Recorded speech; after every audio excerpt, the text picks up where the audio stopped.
Vous savez que l'intimidation sur les chantiers, c'est pas un phénomène nouveau. Cet homme a enquêté sur ce phénomène, justement. Isabelle Richer a raconté à la commission que c'était un mal dur à enrayer.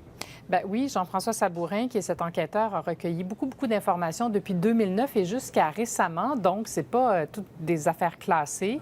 Il y a dans toutes les régions du Québec, d'ailleurs, pas seulement sur la Côte-Nord. Il a donné des exemples partout.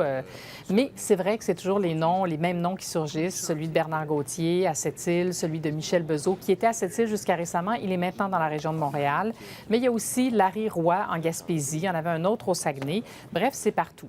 Mais là où les problèmes les plus aigus sont notés, c'est là où les locaux syndicaux contrôlent la main-d'œuvre dans des régions et dans des métiers. Donc, on est en situation de quasi-monopole, de sorte que les employeurs ont à peu près pas de latitude. On leur impose des travailleurs, on exige des conditions de travail données, ça fait monter les coûts, et puis si on leur donne pas, eh bien, on paralyse les chantiers. Alors, vous voyez, les employeurs cèdent, on l'a entendu, parce qu'ils ont peur des ennuis, ils veulent pas de troubles, et même les donneurs d'ouvrages cèdent. Je vous ai sélectionné un extrait, vous allez entendre un représentant qui veut faire travailler son homme, son travailleur, mais il est syndiqué CSD et il veut le placer sur le chantier de la Romaine. Et voici ce qu'un représentant d'Hydro-Québec lui répond.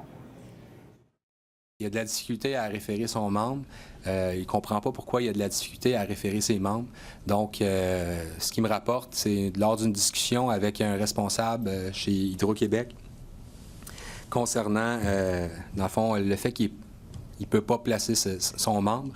Le représentant d'Hydro-Québec lui mentionne, puis c'est les propos que je rapporte, il faut que tu appelles Bernard Gauthier, c'est lui qui stoppe ça, on a les mains liées. Bon, alors il en menait large Bernard Gauthier.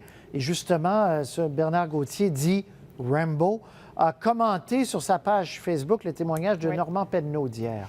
Oui, effectivement, il l'a tourné en dérision. Il l'accuse de jouer à la victime. Il dit qu'il a fait sa fortune sur le dos des travailleurs. Je vous rappelle que M. Pedneau, c'est celui qui a témoigné hier et dont le chantier a été pris d'assaut par des fiers à bras. Il dit, M. Gauthier, que M. Pedneau, l'entrepreneur, a toute une feuille de route et il finit son message en disant « On va voir ce qu'on peut faire avec ça ».